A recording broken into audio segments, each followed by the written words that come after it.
Whoa, what's going on? The hammering of a fist against the door feels like a nail being pounded into my head.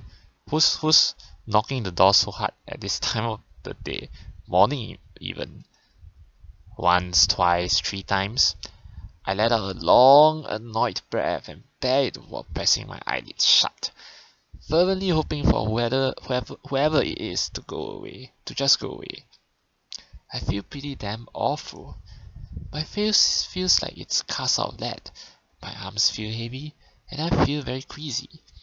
It's been like this since I woke up half an hour ago, and I can't summon the energy to pick myself up out of bed.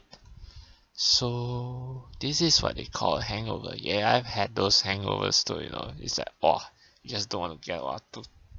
My head just hurts, that sort of thing. I wonder if perhaps this is the best treatment for teenagers who desperately want to try drinking as a way to feel like an adult. Considering how unpleasant this is, it's not something I want to repeat. A series of thumbs ring out again, reverberating around the small room. I wish they would just give up already. I have no intention of getting out of bed for them. Seconds pass, turning to minutes. Since no more knocks are coming from the door, whoever it was must have left. Thank goodness. Oh, don't count your chickens before they hatch. For all we know, the door is going to be knocked down. No, I'm just kidding. Looking to my clock, the time when I really should think about getting dressed and ready for class is approaching. I don't think I can manage it though. I hate cutting class, but I don't think I'm going to be able to get much done at this rate. I can tell I look like a mess without needing to look in the mirror to confirm it too. The morning rush is giving me enough time to stand outside the classroom for a little while without looking too suspicious. I hope that Moto doesn't ask any awkward questions about me not attending school yesterday. I was sick, that much is true. It's just the reasons for it that I have to hide.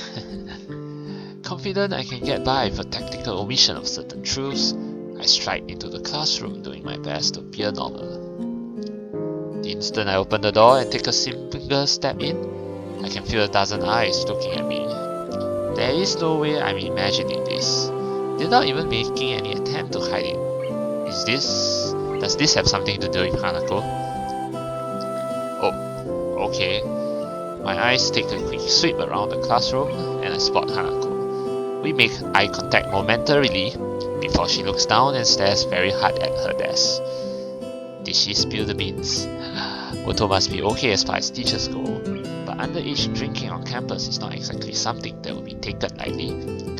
I look to him with some trepidation. Feeling better today? I think he knows. Yeah, thank you. He motions for me to take my seat, my legs feeling like sticks as they carry me there. This is going to be a long day. Okay. As soon as the lunch bell rings, I'm on my way to Hanako's desk to ask her what's going on. Hanako, did you tell? She looks up to me and shakes her head. That's a big relief. It's just... Just? Well, hello there, Hichan. It's nice to see you again today. Oh no, not Misha again. And what's with Shizune's face? Why do you look so sheepish? I grimace and turn towards the unmistakable voice coming from behind me. That was way too upbeat a tone of voice to feel comfortable, even from Misha. Misha's happy smile is nothing out of the usual. Shizune's, though, is a very bad sign. The one she wears has become notched into my brain as her "I have got you 7 ways from Sunday" smile. Hi Shizune, Misha, you look happy to see me? What? You look confused, Shizune? Not feeling well yesterday, Hichan? No, I wasn't. But I'm feeling better now at least. Okay. That's good to know, Hichan. Why do I get the feeling that Shizune is leading me into a trap? You sound like you're not being completely serious.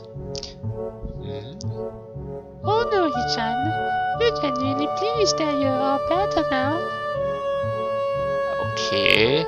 Shizune is positively overflowing with happiness. There's only one reason why she'll be like this. Oh no. In fact, we were quite worried about you. After all, what? You, Hanako, and Lily were all absent from class on the same day. Yep, she's got us, but I guess she doesn't know anything about the drinking yet. So thoroughly that all I can do is sigh in defeat. I guess you have your own theories about this. Could you just kinda not tell anyone? It's a bit late for that, Hichan. I suppose she's right, considering the looks I got as I entered class. Still, things only seem to be at the level of vague suspicion rather than outright accusations, so we'll probably be fine. Hanako's face sinks a little further. Such attention is troublesome enough for me, let alone for her. Going by Shizune and Misha's reactions, I think they noticed this as well. Okay. The only reason why we're giving you such a hard time is that you ignored us yesterday morning. And I'm going to continue to ignore you too. You're very annoying. You know, even in Amy's roots, you aren't as annoying. But here, wow. Yesterday morning? Oh, you mean the knock? Okay. It takes a while to recollect what happened then, given the haze induced by the generally awful state I was in at the time. Alright, the knocking. That was you too? Oh well, Shizune is not happy. It was. And you left us there for ages after we had taken all the effort of coming to your dormitory early in the morning. Sorry, I was having a problem with nausea? Yeah, problem with nausea. They're not buying it. I can't blame them. Shizune's head drops in resignation before she reaches into her pocket. Something white and yellow can be seen sticking out later, and as she pulls it out, it turns out to be an envelope with very bright decorations on it. Oh, I know what that red envelope belongs to. Yeah, it's that same envelope that we saw back in Amy's route. Yeah. Since she points it towards me, I duly take it. This is why we are trying so hard to keep you, Hichan. You don't share your... I tune out the sound of Misha's voice as my eyes register what's written on the envelope. Yeah, Iwanako. I stare in the envelope for a moment before suddenly remembering that there are people around me. Now the only difference here is in Amy's route we got the letter in Hisao's room, whereas here we got it in the classroom. But yeah, I guess he's gonna read it elsewhere. There's a very strange, somewhat invasive feeling about the expressions. I kind of want to be alone right now. Iwanako? It's nothing. Thank you for bringing me this, you two. I should think so, after what we went through to get it to you. I step back and say my goodbyes. Misha theatrically pouts even as I go out the door, but Shizune and Hanako remain very visibly curious about my reaction. I hope they won't interrogate me on this later. Okay, so we're going to read the letter in the garden, alright? The smell of the gardens is, as always, a very pleasant sensation. Some of the most visible signs of how well-funded this school is, aside from its sheer size, are the expanse and condition of the grounds. A good number of students can be seen eating lunch, chatting, and playing on the bright green lawns. Even some of the staff is enjoying the summer here, keeping watch over the students and idly walking along the long concrete paths. I had never seen a sight like this in my home city. On excursions maybe, but certainly never in the school or anywhere near where I lived. Even the bench I sit on to read is warmer thanks to the summertime sun, reminding me of why I haven't worn the school blazer even once yet. Alright, considering this, the sunflowers and splashes of vibrant yellow colouring adorning the paper are quite appropriate for the time.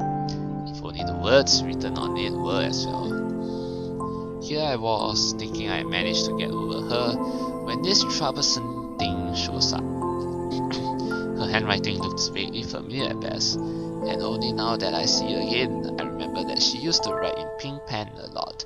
She was always very girly, for lack of a better term. But but she was also quite fragile. I never knew if I liked this aspect of her or not, though with the arrival of this letter, that question seems to have become largely moot. The letter begins with not much more than an update on the state of things going on in her life. My old class had a good start to the school year. Many are anxious about the exams that will be coming up in the future, etc. But it ends on a very personal, if brief note. It feels a bit like she wrote most of the letter just to try and soften the blow from the ending. I wanted to somehow express my feelings, but the right words didn't come to me. I couldn't say anything to comfort you. I'm really sorry for not being able to support you when it mattered the most, even though I like you so much. At least now, finally, I can be more honest. If I could go back to those quiet days in February and March, I would tell you to not give up on yourself. That's what I would say. Maybe you wouldn't have drifted so far away if I just said something. I hope you have managed to get back on your feet on your own. Now that the distance between us is also physical, it also feels more finer somehow. I wonder if we will meet again. Perhaps it's for the best if we don't. Still, if you would like to correspond with me, by all means write me back. I would very much like to hear about your new school and how you are doing. I wish you all the best. Sincerely, Iwanako. And this is the part that we didn't see in Amy's route. So this is the continuation. So yeah, we finally got to see the remaining part of Iwanako's letter. We didn't see that in Amy's route because, well, because Hisao was like reading halfway before he just threw the letter away, because there's no need to read any further because we already moved on, right? But here we get to read the rest of Iwanako's letter, so at least there's some closure, right?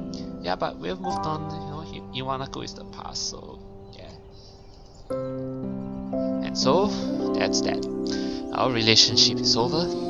Nice, neat, and tidy, with no ambiguity. Everything resolved, settled. I hadn't held on to any illusions that it could ever begin anew.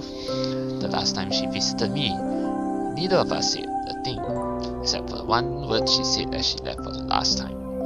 Goodbye.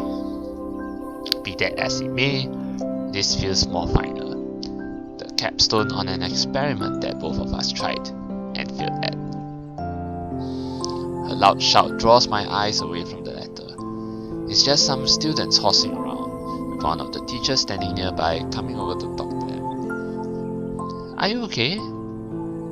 Oh, a tentative voice comes from my side. For a moment I assume it to be Hanako, but it's actually Yuko. Well, that's rare. We don't actually see Yuko outside, so... Oh, hello Yuko. I thought you'd be in the library? She gives a cheerful smile, one quite fitting in the atmosphere, and flourishes the empty wrapper of her roll in her hand. She must have someone else covering for her while she grabs something to eat. It reminds me that I haven't had anything to eat yet. I don't feel hungry though, and skipping one lunch won't hurt, but it won't hurt, but it's still unhealthy, you know. Mind if I sit here? Sure, go ahead. I quickly slide the letter back into its envelope, slipping it inside my bag, propped against the side of the bench as Yuko takes a seat. She drops the wrapper into a bin beside us. Without much else to do, I lean back and take what enjoyment I can from the sun, silently reflecting on the letter. The lush lawns, the clear blue skies, everything looks so different from the way it did back then. Even the school surroundings, from the hills it's on to the woods around it, are completely opposite to the urban scenery I remember. Maybe this is what it's like to feel homesick. Then again, it's not an outright bad sensation. The feel of the area around Yamaku, while very different, is also nice. I think I could get used to it. Hey Hisao? Yeah? You didn't answer my question from before. I wasn't going to say anything, but you still look troubled. Did you ask a question? I don't remember. If you don't want to say anything though, that's okay. I don't mind at all. I'm sorry for asking something strange like that. I don't mind. It's just I got a letter from someone I knew before I came to Yamaku. It made me think about some things. I thought I had managed to get over most of the problems that my accident caused, but now I'm not really so sure. I kinda wish I had never seen it. I don't think that's good, Hisao. When my boyfriend left me, he did so very suddenly and never let me know why. At first I was very depressed about it, but I decided to forgive him. Even though you never saw him again, you forgave him. Couldn't he at least have talked properly with you about it? He was always one of those people that found it difficult to come close to others. In the end, I decided that I fell in love with him for a reason. He was a good person, and I think that if I had been in his position, I would probably have found it just as hard to try and talk to him. I don't really see the connection to the letter I got. I mean that, how should I put this? It must have been very hard for that person to send that letter, and if they did, I think they must have thought very hard about exactly what to say. Hanako managed to write this letter and bring a final close to our relationship, something that I had never managed to do. Whereas here I am, trying to protect and help Hanako as best I can, especially with Lily leaving for a while, and I'm not even able to deal with my own problems. Yeah, you have to deal with your own problems before you can deal with others' problems, right? Does that make sense? She's taken my non-response and furrowed brow as doubt. She really reads faces too much, just like a certain other person. I wonder who is it? Yeah, that makes sense. The letter was just kind of a shock, really. I think I had tried to fool myself into thinking that my life reset when I came into Yamaku, but now I'm suddenly aware that it didn't. I'm at a bit of a loss about how to deal with these feelings. I think that's something I can't really help you with. Sorry. It's fine. I think being able to talk with you helped me get things sorted out a bit better in my head. So thank you anyway. She nods and smiles sweetly. Yuko is a nice girl, so it's a shame she's so highly strung so often. The school bell ringing out startled us both. I was supposed to be back before the bell. Oops. Go on. She jumps off the bench and almost races off without a second word, but turns on her heel as she remembers she was talking to me just now. I'll see you later, Hisao. Cheer up, okay? I'll try to. Thanks, Yuko. With a quick bow, Yuko takes her leave and begins her rush to the library. Her flight catches the curious eyes of a few passing students who are unenthusiastically trudging back to their classes after their fun. Reluctantly standing from the bench, I dust myself off and join them. Even while I walk through the gardens back to the main building, the thought of the letter in my bag doesn't stray far from my mind. Alright, but at least we get a nice closure, so that's the important thing, yeah.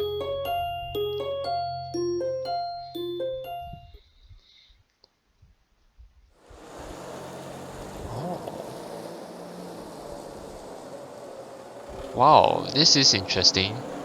I don't think we've been to this. Actually, I think this is the same city, except that it's nighttime, right? And it's a different perspective. But hey, this is the first time we've been to the city at night. And yeah, so yeah, this is pretty cool. Looks pretty cool. The feeling of walking through the streets is one of very deep nostalgia. While Yamaku may be like the reverse of where I've lived in the past, the city at night is amazingly familiar. My eyes are moving constantly from the bright electronic screens glowing high in the night sky to the street lamps piercing the darkness with their light, to the businessmen enjoying themselves after work and the busily talking couples on dates. Even if I didn't want to, I can't help soaking in every aspect of the city. I savor its familiarity like a sweet candy sitting on my tongue. Okay, so that's kind of an interesting metaphor right there. Oh, Lily is walking to my left with a cane swing to and fro, holding onto her sister's arm for guidance while talking to her.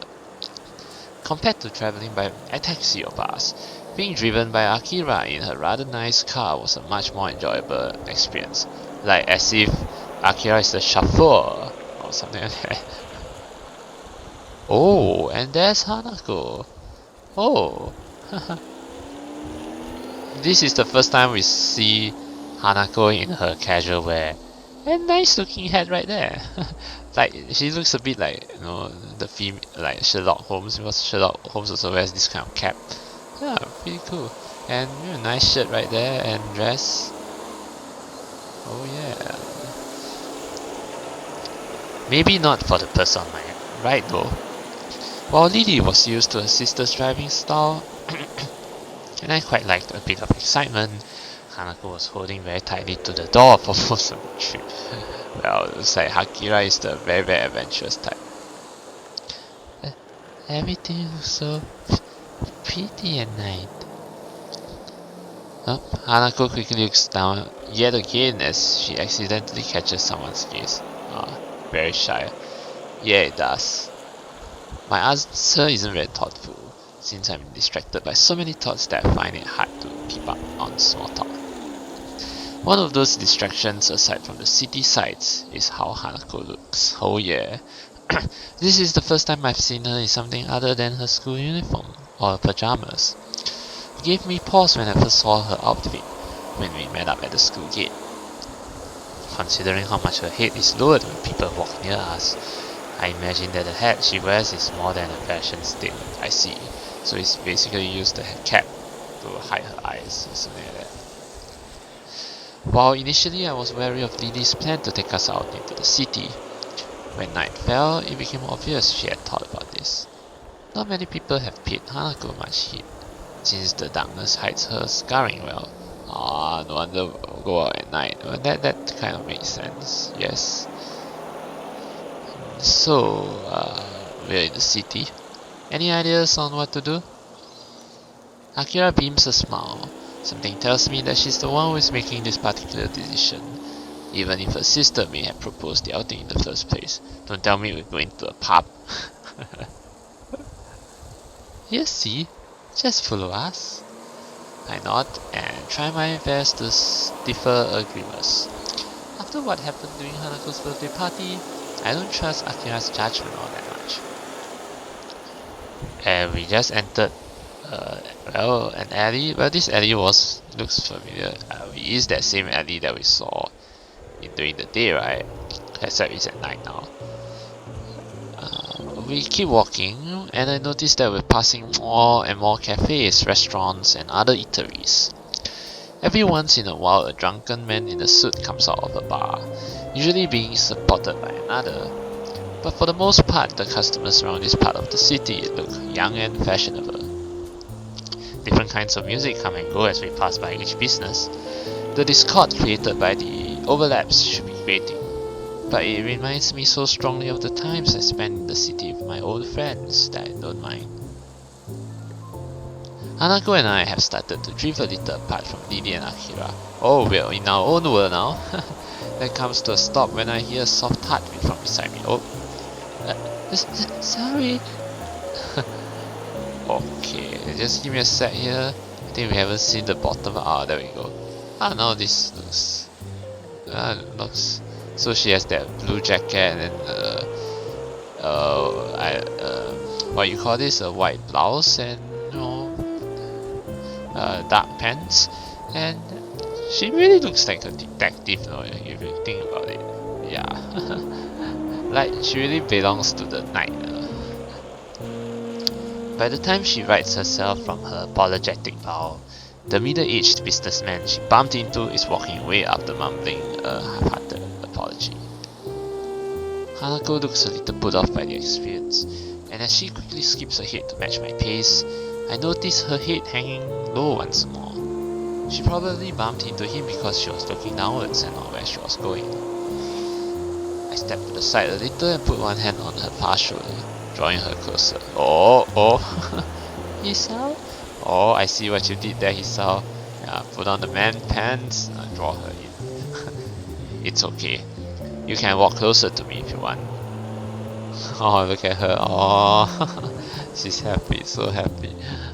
Hanako hesitates but eventually nods in assent. After a couple of times, when I thought we had arrived at Akira's destination, we reach our target. By now we're below the elevated walkways and past the most garish and brightly lit places. I'm a bit surprised. The average age of those around us is distinctly older, and the smell of cigarette smoke is pretty thick. The area is far from seedy though, and it's a little amusing to see Lily's reaction to the smell of the smoke. I don't like smoke, by the way. Yeah. While it's masked by the low talking of those around us, jazz music can be heard emanating from inside. Looking up at the dimly lit sign, it becomes obvious why. And the music that's playing right now, I guess is jazz music too, no? A jazz club. I have to admit, this isn't what I expected. Oh, cool, jazz club. Lily gives an amused snort and a smile. Somehow I feel like I should have known it, Akira. As we talk outside, I notice more and more odd sideways glances directed our way. People awkwardly catch themselves staring and look away, but that just makes it more obvious. I had noticed this occasionally when we were walking, but it's more pronounced now. I've never experienced anything like that in my life. An average-looking Japanese teenage guy, just a little taller than normal, isn't the type to draw attention without making an effort. Hey, come on! Just because you're teenagers doesn't mean you can't have tastes, right? I don't know about that. You know, we're underage and all. Well, I don't really mind the music if that's what you mean. I don't mind it either. She's only just managing to force the words out.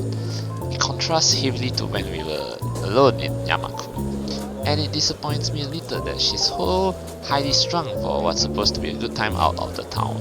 Well, she's not really used to it, you know. It's hard to read Hanako's face as she keeps looking downwards. It's little wonder if she doesn't often come out into the city because of this, and it makes me a little thankful that my own scarring is easily hidden. Lily has a similar way of attracting people's gazes, but the reason for it is clearly different. Yeah, you know, the blindness. She hardly, and also because of that, she hardly looks like a native, and the same can be said for her sister. That much is far more noticeable than her blindness from a distance. Yeah, the appearance of a gaijin or foreigner. She may not be able to see this for herself, but I have little doubt she can hear the odd whispered phrase from people who think they're out of earshot. Be that as it may, she doesn't seem to show any sign of either annoyance or pleasure at the attention. Akira is still as confident as ever though. Flashing a smile, she strides in with Lily by her side and the two of us following behind. Alright. Oh, the jazz club is just as crowded. Can't really see what's behind, but I can see some TV and some wine bottles, and I can't see anything else. Anything else is blocked by all these people. I had expected my light, or rather I had expected my eyes to need adjusting to the light inside, but it's not much brighter than outside. The music we had heard is clearer now, mixed in with the sound of glasses moving on the tables and counter, and the husky chatter of the patrons. Looking to my right reveals the music source, a jazz group playing beyond some tables. The patrons seem to be mostly men, and though there's a handful of women, nobody looks under 30. Aside from us, of course. It feels a little like we've stepped into the 1920s, and the atmosphere is quite agreeable. I'm not completely comfortable simply because of my age, but were I older, I would probably feel quite at home. Hanako seems a bit more relaxed now, probably due to nobody looking at her. Everybody's talking between themselves, drinking, or watching the band. Akira casually takes a seat at the counter without even glancing around. She's probably come here before, and now we get a better picture of the background. Okay, is this just the bar, the counter? Right. And I see a pole here. Is there a bar top dancing? No. Let's not get into that. This is a jazz club, not bar. Lily retracts her cane, feeling out the bar stool and the edge of the counter before taking a seat beside her sister. bartender takes a brief break from polishing a glass to watch her, before putting it down and coming over. Good evening, ladies. Whatever it be. Just a scotch, thanks. Lily? May I have a glass shot? A black suited elbow hits her side sharply. Ouch! Oh no! Oh, it's Akira. Orange juice, please. Lily almost said champagne. Well, why not, you know? But yeah, we still have to respect the underage rule thingy. No problem. Coming right up. The bartender starts to pour their drinks. A couple of seconds pass before Akira suddenly remembers that Hanako and I are indeed here, and turns around to us. Oh my god, Akira, you forgot to ask us what drink we want. You two want anything? Or are you just gonna stand there? Hanako seems to be getting a bit restless. No matter where we're going to seat ourselves, there's going to be people right next to her, and I don't think she looks convincingly older than 20, unlike Bibi. Looking around, there's a game section to our right. A couple of billiard tables can be seen in the corner, and nobody's using them either. Okay, yeah, I think I can see a faint sight somewhere here. I glance to Hanako, about to ask her if she would like to play, but she's already looking longingly in the same direction. Maybe it says something that we can get by with so few words nowadays. Yeah, actions speak louder than words. Body language speaks louder than words. We'll go play pool over there? Or billiard? Akira didn't expect to see past me, before shrugging and sitting back up. It seems you have to put up with only me for company. How unfortunate. Have fun, you two. We turn and set off for the abandoned corner, with Hanako taking the lead. It's like we're so high class right now. Yeah, the setting. The prospect of a nice quiet game away from everyone makes her walk noticeably faster. Her eyes stays firmly fixed on the prize.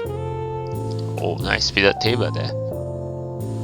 The table's full size and well lit, despite the surrounding darkness, thanks to the bright overhead lights. A huge painting of something covers the wall. Yeah, I have no idea what this thing is. It looks some kind of a, I don't know, some kind of an abstract creature. Dragon or what? There aren't many people milling around about this corner of the club, and I can see Hanako becoming a little less tense as a result. You know how to play? I'm no expert, but yeah, I do. Then, 8 ball? Oh, okay, sure. Hanako gets the chalk and 2 cues from a set of hooks against one of the walls, while I fetch the balls from the table's pockets and grab the rack from a shelf underneath. She patiently waits as I get the table set up. After slotting the final ball into the rack and doing some last adjustments, I end up having to fight my perfectionist urges in getting the bottom row of balls exactly perpendicular with the edges. Yeah, OSD. Was it OTD? OSD, OSD. Yeah. With the balls arranged and ready for play, I step back and take my cue from her outstretched arm. I carry out a quick inspection of the tip before I'm satisfied that it's in good condition. So, you have played before? Once or twice. I just kind of know the rules. The air between us feels a little awkward. She's still pretty nervous, understandably, even though we're in public. Eventually the silence becomes too much even for Hanako, and she begins to quietly stammer. Three. Well, head or tails? I think for a moment, yeah, before reaching into my pocket and drawing a coin. I'll take heads, yeah, tails. After a nod of agreement from Hanako, I flick the coin up in the air, catch it, and flip it over onto the back of my left hand. Pop. Looks like it's you that gets the break. Ho, ho, ho! Look at this pose. Oh, yeah, Well, somehow she looks pretty sexy in this pose. Not gonna lie. She really looks sexy in this pose. And some glowy effects over here. The sparkles, some kind of bubbly effect here. Oh yeah. And where is she looking at? Is she looking at Hisao or something? She's looking in this direction. Anyway, Hanako nods again before taking up a position at the end of the table. She's not usually this quiet around me, but I'm not wholly sure if it's because of the tidbit of information about her past that slipped out moments ago. The cue comes back in a practiced gesture before smacking it into the center of the cue ball with a thud. The white ball skids across the smooth green expanse before smashing into the carefully arranged balls at the other end. Balls skittered across the table at high speed. The break was good, the balls being nicely distributed around the table. My eyes are already flicking from one to another to pick out the easiest candidates to pocket. Hanako retreats from the side and I take my shot. Well then, it's only after Hanako says this that I realize the ball I was shooting at was sunk. I look at her and notice a small smile on her face.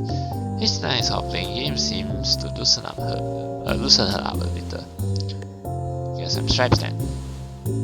I take a step back and let her take the next shot, but she doesn't advance to the table.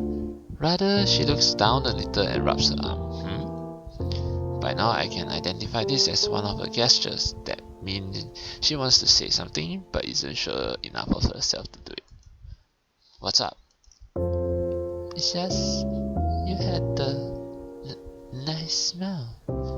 Do you like playing this? Oh sure, I love billiard. I love pool. I sigh and lean back against the table. I like it, yeah. I think I was smiling because it's really nostalgic though. Hanako tilts her head quizzically. Me and my friends used to play pool in the game centers near where we lived pretty often. And at night too. Wouldn't your parents? Nah, they don't care. My parents both worked, so they didn't mind me not being in the house.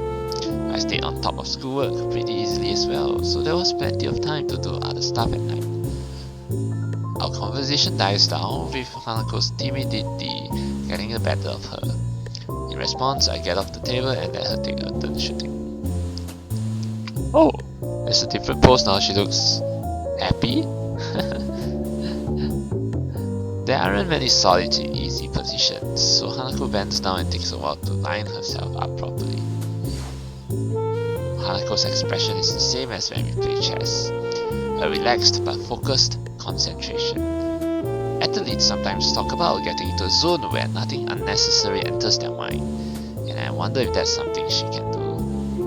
Yeah, that's true, because you see, if you want to do something well, you really have to focus on one thing and just one thing. Don't let any other things distract you, because if you have anything else distracting you, yeah, then it's gonna interrupt your focus, you know. Her posture is good, better than mine to be sure. It's very close to a textbook method of playing, whereas I tend to contort myself into whatever position I feel is most natural for the shot I'm taking.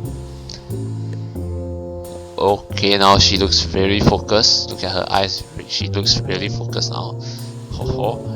She lines up the cue comes back, and she does a couple of practice movements to make sure she's lined up properly. Hanako takes games so seriously. It's the only real hobby I know she has, outside of reading. It feels good to be able to share this kind of experience with her. I wonder how good she will be in video games though. That would be interesting. But I don't think her role is going to cover video games, so she takes the shot after careful consideration, and the cue ball zooms off towards a ball sitting at a slightly awkward angle near a corner. Hanako's careful preparation pays off as the cue ball hits and sends the ball rolling towards the corner pocket. For a moment it looks like it stopped just on the lip of the hole, but it eventually tilts just enough to drop it. Nice shot there. Man, that was a hard shot. If you can pull that off, I don't think I have much hope. I'm not that good. It's not just the shot though. Even when lining it up, it looked really serious. you like this Swiss chess too? The face makes her a little flustered. She sets the cue against the table and stands, turning to me.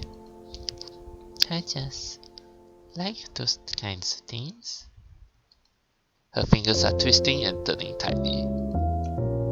When I was in the orphanage, I just kept doing the things I liked before.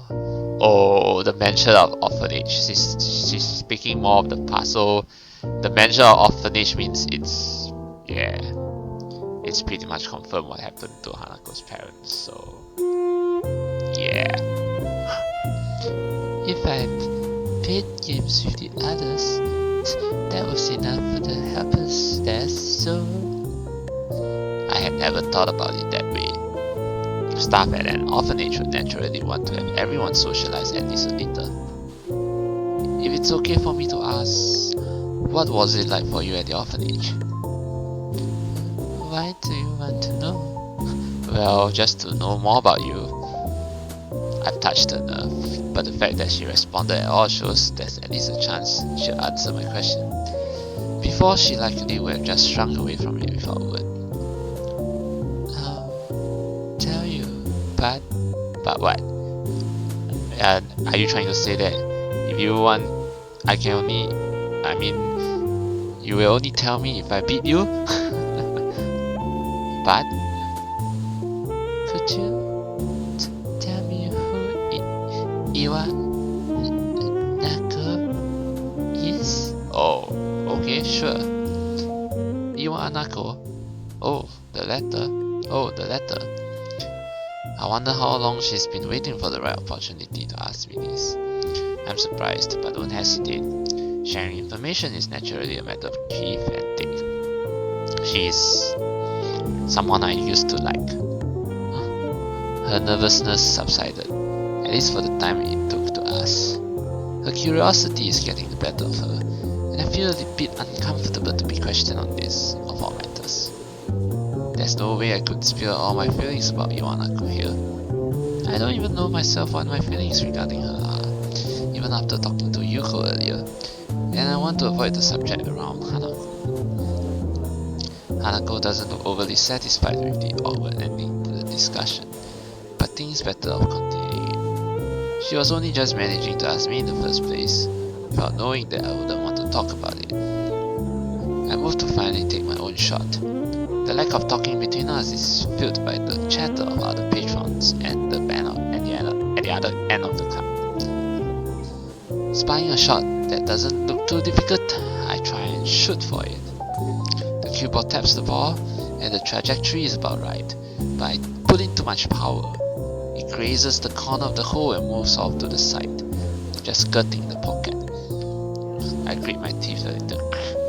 I was pretty good at this game, and it's frustrating to have deteriorated so much.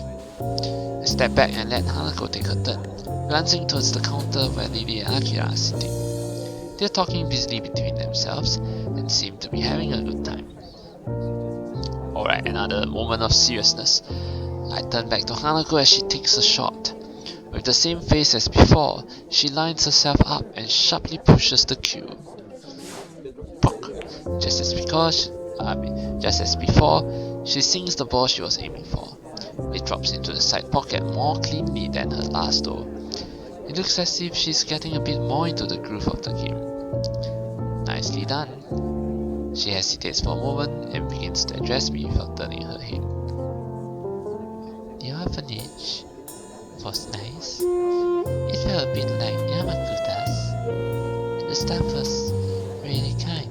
Okay, so now she told us, because we told her at least a bit about Iwanako, so yeah. But as the years went on, I realized something. I was different. It feels strange to hear her speak so candidly about herself. She's audibly forcing the words out.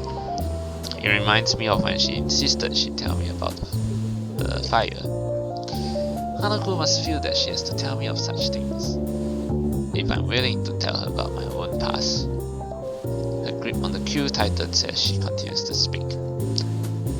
What most of the children there were up for adoption, just like I was. But like me, they gradually left, one by one. By the time I went to Yamaku, I was among the oldest children there. Oh, nobody wants to pick you up. Oh, poor thing. Yeah. For a while, I helped with some of the younger children, but eventually, I guess they got scared of you. Yeah. I lay a hand on her shoulder. She's forcing herself right now. It's okay. She looks mildly surprised for a moment, but then nods before setting down her cue and turning towards me. Do you really think so? Yeah, I think so. Even while Lily's away, I'll be around to protect you, right? Hanako looks at me for a long time, and I'm taken a bit off guard. Her expression hasn't changed from before, still looking somewhat maudlin, and silences between us aren't unusual. I think it's the fact that she's holding such prolonged eye contact that makes this feel a bit odd. It feels as if she's judging me. It's a very strange, vaguely uncomfortable feeling. Hanako? I understand. Thank you. She smiles and looks away later, but it feels tilted. Hanako isn't very good at faking emotions, and this is no exception. I move to the table and take my turn to try and distract myself, but it doesn't seem to work. Does she think I'm not up to the task of helping her? Is she disappointed in me? I don't think so. I think she looks pretty happy right there. I'm probably overthinking this. While her silences are just an accepted fact of life right now, sometimes I do wish she would speak more. Thud, I send a white sphere careening down the table into my target. Ah, Hanako sees what's happening just as I do. The ball hits hard, with the striped ball I had intended to sink, veering off towards the 8 ball. Oh! Sure enough, as both Hanako and I look on and bite our lips, they connect and the black ball rolls leisurely to a corner pocket. Oops! Oops! Hisao lost. All I can do is sigh. It looks like Hanako is smiling again though, so maybe it wasn't for naught. That was an awful shot. You win.